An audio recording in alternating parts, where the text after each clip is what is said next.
В ходе осуществления госконтроля и надзора в сфере антимонопольного законодательства УФАС по республике с 2018 по 2020 год было выявлено 267 нарушений, допущенных органами публичной власти. За прошлый же год выдано 18 предупреждений и возбуждено 46 дел по нарушению конкуренции. Из них 90% исполнены в установленный срок. Об этом рассказал руководитель регионального УФАС Батыр Тачеев на совещании под руководством главы Ингушетии. По его словам, чаще всего нарушения допускаются в сфере закупок. Профильные работники не проходят должным образом профессиональную переподготовку или вовсе не имеют соответствующего образования.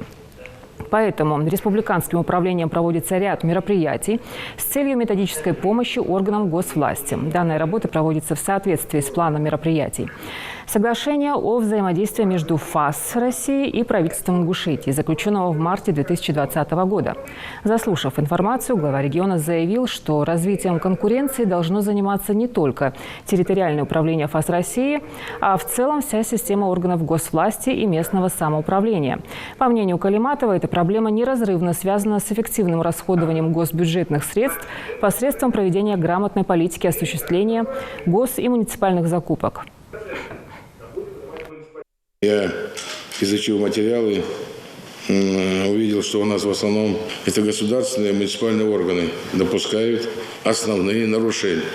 И его служба, соглашения, семинары, он готов проводить, разъяснять, объяснять, особенно на закупках.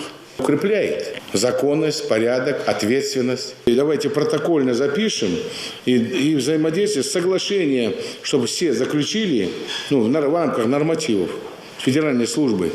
Я вам говорю, он в помощь вам. Он в помощь вам. Он не даст обмануть вас. Сегодня я хотел внимательно, чтобы вы слушали. И вот все эти материалы, чтобы они в последующем по ведомствам провели. Каждое министерство, каждый муниципалитет. Вооружены будете.